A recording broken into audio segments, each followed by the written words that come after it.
Assalamualaikum warahmatullahi wabarakatuh. Selamat pagi semuanya. Salam sejahtera untuk kita semua. Perkenalkan, nama saya Miftahul Janah dengan NIM 2020020035. Mata kuliah Manajemen Perkreditan, dosen pengampu Epi Dian Kartikasari SEMM. Program studi Keuangan dan Perbankan. Baiklah, di sini saya akan menjelaskan materi dan hasil dari review jurnal. Untuk pembahasan materi berjudul Analisis Permohonan Kredit, dan untuk hasil review jurnal berjudul Analisis Pemberian dan Permohonan Kredit. Nama penulis jurnal Yunita Sari Rioni SEM SIAK. Nama penerbit Yunita Sari Rioni SEM SIAK. Volume 10 nomor 1, tahun terbit Agustus 2019. Selanjutnya, tujuan melaksanakan tugas yaitu untuk memenuhi tugas ujian akhir semester genap atau UAS tahun 2022, sekaligus untuk menambah pengetahuan dan wawasan tentang pembelajaran mengenai manajemen perkreditan. Baiklah, selanjutnya saya akan menjelaskan materi tentang analisis permohonan kredit. Di sini ada pengertian dan tujuan analisis kredit. Pengertian analisis kredit adalah suatu proses analisis yang dilakukan oleh bank untuk menilai suatu permohonan kredit yang telah diajukan oleh debitur. Ismail 2013. Tujuan analisis kredit untuk mencegah secara dini kemungkinan terjadinya default oleh nasabah, menghasilkan keputusan yang tepat atas pemenuhan kebutuhan calon debitur. Sebagai acuan, bank apakah permohonan kredit disetujui atau ditolak. Calon debitur mengajukan permohonan kredit secara tertulis dengan mengisi formulir aplikasi kredit yang telah disediakan bank.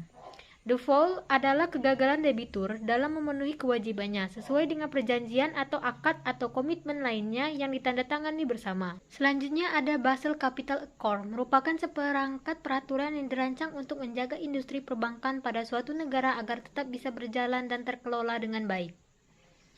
Dimulai dengan pembentukan The Basel Committee on Banking Supervision pada tahun 1974 oleh Gubernur Bank Sentral negara-negara G+10 dan mengeluarkan aturan International Conference of Capital, Measure Foreign and Capital Standard atau Basel I yang diimplementasikan pada perbankan Indonesia pada tahun 1992. Basel I menstarikan adanya benang merah antara risiko bisnis dan modal yang harus disediakan bank untuk mengantisipasi risiko tersebut. Basel II adalah rekomendasi hukum dan ketentuan perbankan kedua sebagai penyempurna Basel I yang diterbitkan oleh Komite Basel. Rekomendasi ini ditujukan untuk menciptakan suatu standar internasional yang dapat digunakan regulator perbankan untuk membuat ketentuan berapa banyak masalah yang mungkin dihadapi oleh bank. Dalam Basel II, nasabah atau obligor dikategorikan default apabila 1. Tidak mau membayar kewajibannya secara penuh atau hutang pokok, bunga, dan fee lainnya. 2. Terjadinya kerugian kredit dikaitkan dengan ketidakmampuan nasabah atau obligor dalam memenuhi kewajibannya. 3. Kewajiban nasabah telah jatuh tempo lebih dari 90 hari dari perjanjian. 4. Nasabah dinyatakan bangkrut atau proteksi lain yang dilakukan sehingga pemenuhan kewajiban tidak terlaksana. Selanjutnya ada prinsip 5C, yaitu menggambarkan watak dan kepribadian calon debitur. Tujuan bank menilai karakter calon debitur untuk mengetahui bahwa calon debitur mempunyai keinginan untuk memenuhi kewajiban membayar pinjaman sampai lunas. Adapun karakter merupakan faktor yang sangat penting dalam evaluasi calon debitur. Cara bank menganalisis calon debitur yaitu dengan bank melakukan IDEP OJK checking, yaitu meneliti data besaran pinjaman calon debitur saat ini berkondisi kolektibilitas pinjamannya atau kualitas kredit melalui komputer online terhubung dengan OJK. Jika calon debitur belum memiliki pinjaman pada bank manapun, maka respon dari hasil pencarian tidak ditemukan. Capacity, tujuan melakukan analisis terhadap calon debitur untuk mengetahui kemampuan calon debitur dalam memenuhi kewajibannya apabila bank memberikan kredit. Cara bank melakukan analisis: 1. Melihat laporan keuangan debitur untuk menganalisis sumber dana debitur dan kondisi keuangan tunai debitur. 2. Memeriksa slip gaji dan rekening tabungan minimal 3 bulan terakhir. 3. Survei ke usaha calon debitur dengan melakukan pengamatan secara langsung. Selanjutnya prinsip 5C yang berikutnya, kolateral adminin pergunaan yang diberikan calon debitur atas kredit yang diajukan dalam menganalisis kolateral dikenal dengan MASE. Marketability mudah diperjualbelikan. Accessibility of value mudah didapat, memiliki standar harga yang pasti. Stability of value harga yang stabil. Transferability mudah dipindahkan baik secara fisik maupun yuridis. Condition of economy analisis terhadap kondisi ekonomi. Selanjutnya prinsip 5P. 1. Parti atau golongan. Bank menilai calon debitur dari karakter, kapasiti, kapital, prinsip minimal yang harus dianalisis bank. 2. Purpose atau tujuan. Bank menilai tujuan penggunaan kredit dikaitkan dengan aspek sosial lainnya, memastikan kredit dipergunakan sesuai keperuntukannya. Jika penggunaan kredit menyimpang dari tujuan, maka berdampak negatif pada kelancaran kredit. 3. Payment atau pembayaran kembali. Bank menilai kemampuan calon debitur membayar angsuran kredit dengan mengestimasi pendapatan bersih pemohonan setelah dikurangi kewajiban biaya hidup saat ini. 4. Profitability atau kemampuan perusahaan dalam memperoleh keuntungan. Bank menghitung jumlah keuntungan yang akan diterima oleh calon debitur dengan adanya pemberian kredit dari bank di samping. Bank juga menghitung jumlah pendapatan yang akan diterima dari pemberian kredit tersebut. 5. Protection atau perlindungan. Bank menilai anggunan yang akan menjadi jaminan kredit calon debitur. Selanjutnya prinsip 3R. Return. Bank menilai penghasilan atau hasil usaha calon debitur saat ini, melihat hasil usaha calon debitur dengan menganalisis rasio keuangan calon debitur berdasarkan laporan keuangan. Laporan keuangan yang dianalisis minimal 2 tahun terakhir. Repayment. Bank menganalisis kemampuan calon debitur dalam mengelola usahanya, melihat kemampuan perusahaan dalam menciptakan keuntungan. Berdasarkan analisis tersebut, bank menetapkan jangka waktu yang diperlukan calon debitur untuk melunasi hutangnya. Risk bearing ability. Bank menganalisis kemampuan calon debitur untuk menanggung risiko apabila terjadinya kegagalan dalam usahanya dengan melihat struktur modalnya, antara lain melalui rasio lancar atau current ratio. Semakin liquid perusahaan, semakin baik dalam menghadapi risiko kegagalan usaha. Prinsip 6A. Analisis aspek hukum. Bank memastikan validitas dan masa berlaku legalitas usaha calon debitur. Calon debitur terbagi menjadi perorangan, badan hukum atau PT koperasi yayasan, dan badan usaha CV, PD, UD. Legalitas usaha meliputi fakta pendirian usaha, izin usaha, SITU, SIOP, TDP, NPWP. Ada penggolongan kredit. Penggolongan kredit adalah penggolongan kredit menurut kualitas kredit yang bersangkutan.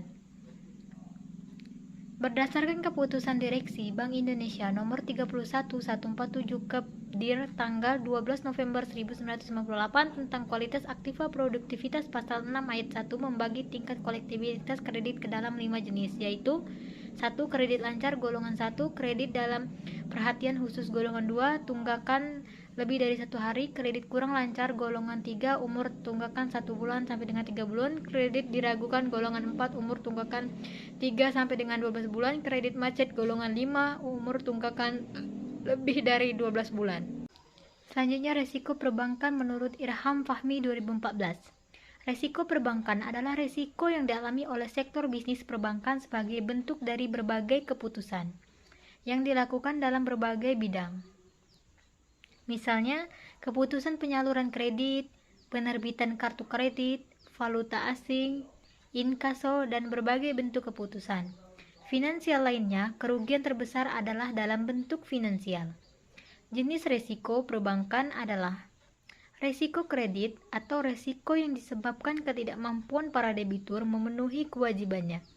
Resiko pasar atau ditimbulkan karena pergerakan pasar dari kondisi normal ke kondisi tidak normal yang menyebabkan kerugian bank. Resiko operasional atau resiko yang timbul karena faktor internal bank.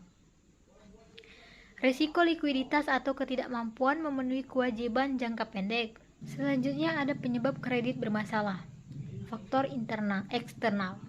Kesengajaan debitur, ketidaksengajaan debitur, atau perusahaan tidak dapat bersaing, perubahan kebijakan pemerintah, bencana alam, kondisi ekonomi mikro dan makro. Faktor internal, analisis petugas bank kurang tepat terhadap permohonan pinjaman debitur, kolusi antar pejabat, keterbatasan pengetahuan pejabat bank atas jenis usaha debitur, campur tangan terlalu besar dari pihak terkait, pemutus kredit atau komisaris, direktur, dan lain-lain. Kelemahan monitoring kredit. Dampak kredit bermasalah. Laba bank menurunkan pendapatan bunga kredit. Bad debit rasio menjadi besar. Rasio aktiva produktif menjadi rendah. Biaya pencadangan penghapusan kredit meningkat, berpengaruh terhadap penurunan keuntungan bank. Penurunan laba berdampak pada penurunan ROA dan ROE. Selanjutnya ada alur proses permohonan kredit. Permohonan kredit, analisis kredit, persetujuan kredit, perjanjian kredit, dan pencairan kredit. Pengawasan kredit, pelunasan kredit, penambahan kredit. Untuk kredit bermasalah dilakukan upaya penyelamatan. Upaya penyelesaian kredit bermasalah. Rescheduling, penjadwalan kembali dengan perpanjangan jangka waktu, perubahan jadwal angsuran. Recondition, mengubah seluruh atau sebagian perjanjian kredit dengan penurunan suku bunga. Pembebasan sebagian tunggakan, seluruh kapitalisasi bunga atau bunga dijadikan satu dengan pokok pinjaman. Penundaan pembayaran bunga atau pemberian grace periode. Restructuring, mengubah struktur pembiayaan dengan memberikan tambahan kredit, tambahan modal debitur. Kombinasi keduanya antara tambahan kredit dari bank dan tambahan modal dari debitur. Upaya penyelamatan kredit bermasalah. Kombinasi bank melakukan upaya penyelamatan dengan A. Restructuring dan eksekusi. Alternatif terakhir yang dilakukan bank untuk penyelamatan kredit bermasalah dengan melakukan penjualan agunan yang menjadi jaminan debitur.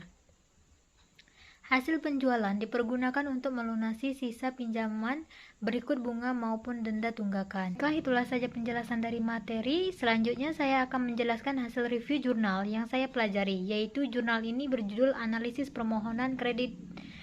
Nama penulis jurnal Yunita Sari Rioni SE MSIAK. Nama penerbit Yunita Sari Rioni SE MSIAK. Volume 10 nomor 1, tahun terbit Agustus 2019. Baiklah, untuk mempersingkat waktu, saya tidak akan menjelaskan latar belakang dan bisa kalian baca di layar karena sudah saya tampilkan di layar. Selanjutnya, ada perumusan masalah dalam penelitian ini. Yang menjadi perumusan masalahnya adalah 1. Bagaimana sistem pengajuan kredit yang diterapkan oleh PT Bank BNI Cabang Kabanjahe. 2. Bagaimana sistem pengendalian inter yang diterapkan oleh PT Bank BNI Cabang Kabanjahe. Yang ketiga, apakah sistem pengajuan kredit dan pengendalian inter yang diterapkan oleh berjalan efektif sesuai tujuan yang ditetapkan. Selanjutnya, tujuan penelitian ini adalah sebagai berikut. 1. Untuk mengetahui sistem pengajuan kredit yang diterapkan oleh PT Bank BNI Cabang Kabanjahe. 2. Untuk mengetahui sistem pengendalian inter yang diterapkan oleh PT Bank BNI Cabang Kabanjahe. Yang 3. Untuk mengetahui sistem pengajuan kredit dan pengendalian inter yang diterapkan telah berjalan efektif sesuai dengan tujuan yang telah ditetapkan. Landasan teori. 1. Pengertian sistem adalah suatu kesatuan, baik objek nyata atau abstrak, yang terdiri dari berbagai komponen atau unsur yang saling berkaitan, saling tergantung, saling mendukung, dan secara keseluruhan bersatu dalam satu kesatuan untuk mencapai tujuan tertentu secara efektif dan efisien. Menurut Harijono di Jojo Diharjo, pengertian sistem adalah gabungan objek yang memiliki hubungan secara fungsi dan hubungan antara setiap ciri objek secara keseluruhan menjadi suatu kesatuan yang berfungsi. Menurut Idrajit, pengertian sistem adalah kumpulan dari komponen yang saling memiliki unsur keterkaitan antara satu dengan lainnya. Menurut Jogianto, definisi sistem adalah kumpulan dari elemen-elemen yang berinteraksi untuk mencapai suatu tujuan tertentu, yang menggambarkan berbagai kejadian dan kesatuan yang nyata. seperti tempat, benda, dan orang-orang yang betul-betul ada dan terjadi. 2. Kredit. Pengertian kredit adalah pemberian penggunaan suatu uang atau barang kepada orang lain di waktu tertentu dengan jaminan atau tanpa jaminan, dengan memberikan jasa atau bunga atau tanpa bunga. Menurut Undang-Undang Nomor 10 Tahun 1998, pengertian kredit adalah suatu penyediaan uang atau tagihan yang dapat dipersamakan dengan itu berdasarkan persetujuan atau kesepakatan pinjam-meminjam antara bank dengan pihak lain yang mewajibkan pihak peminjam untuk melunasi utangnya setelah jangka waktu tertentu dengan memberikan bunga. Pengertian kredit menurut pendapat Brimon P.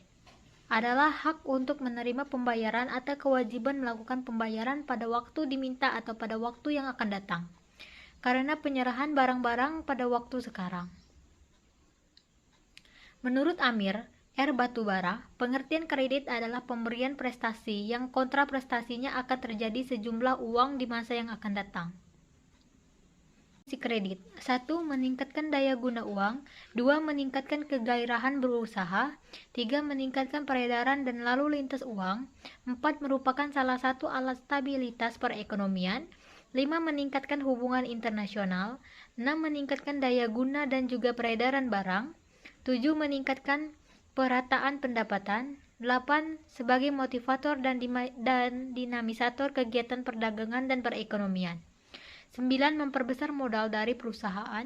10. Dapat meningkatkan income per kapita masyarakat. 11. Mengubah cara berpikir dan tindakan masyarakat agar bernilai ekonomis.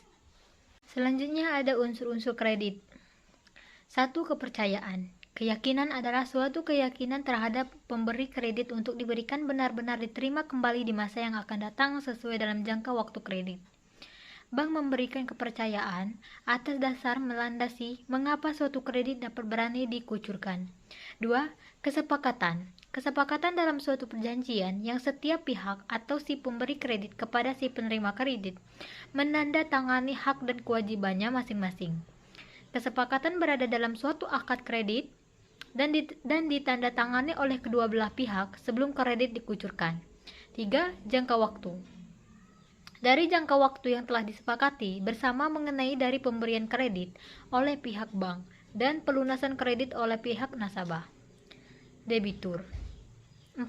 Risiko. Dalam menghindari risiko buruk dalam perjalanan kredit sebelumnya telah dilakukan perjanjian perikatan, anggunan atau jaminan yang dibebankan kepada pihak nasabah, debitur atau peminjam.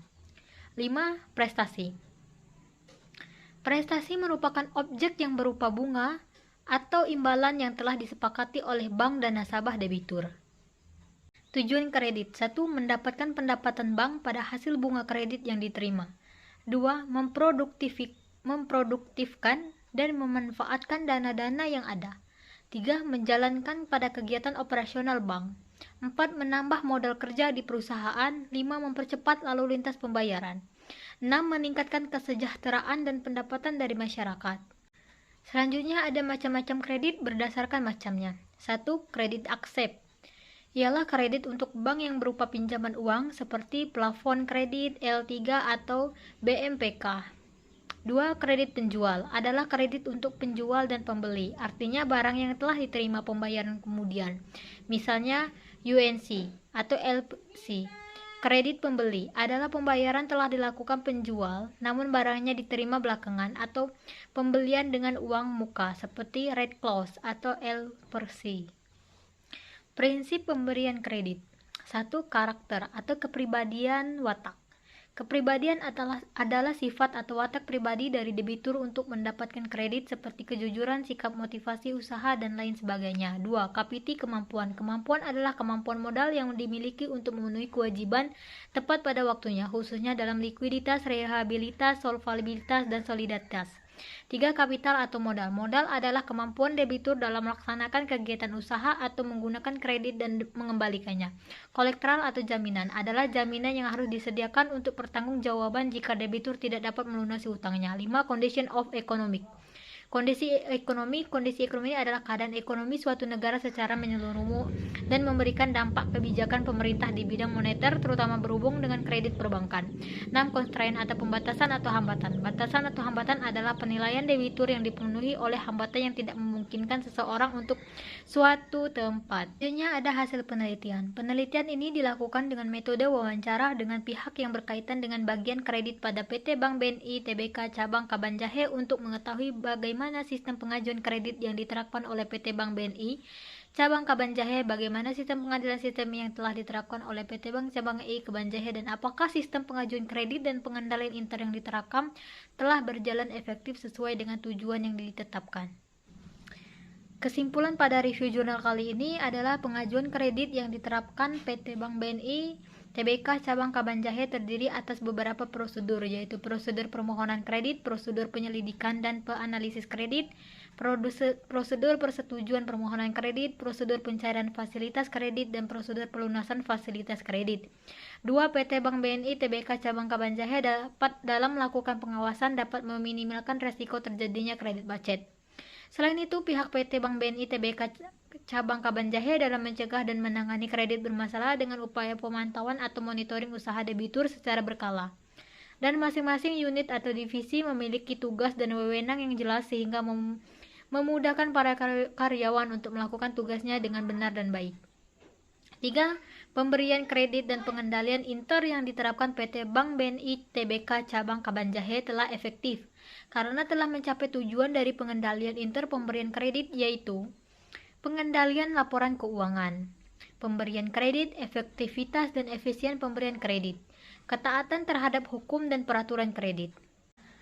Baiklah, di sini juga ada saran. 1. Terkait dengan pengawasan yang perlu mendapat perhatian adalah pelaksanaan dalam menjalankan tugas harus sesuai dengan prosedur dan ketentuan. Jangan sampai ada main dengan pihak debitur. Untuk menangani kredit bermasalah perlu perhatian yang ekstra karena penanganan yang buruk bisa berakibat pada likuiditas bank, sehingga dapat merugikan bank secara keseluruhan. 2. Petugas yang menangani pemberian kredit agar lebih ditingkatkan lagi pengetahuan mengenai perbankan dan perkreditan melalui pelatihan-pelatihan dan diawasi oleh petugas yang lebih tinggi kedudukannya. Baiklah, itu saja penjelasan mengenai pembahasan materi analisis permohonan kredit dan hasil review jurnal dari saya. Semoga bermanfaat untuk kita semua, teman-teman dan orang yang membacanya. Jika ada kesalahan atau salah kata, saya minta maaf. Saya akhiri, wabillahi taufik wal hidayah. Wassalamualaikum warahmatullahi wabarakatuh.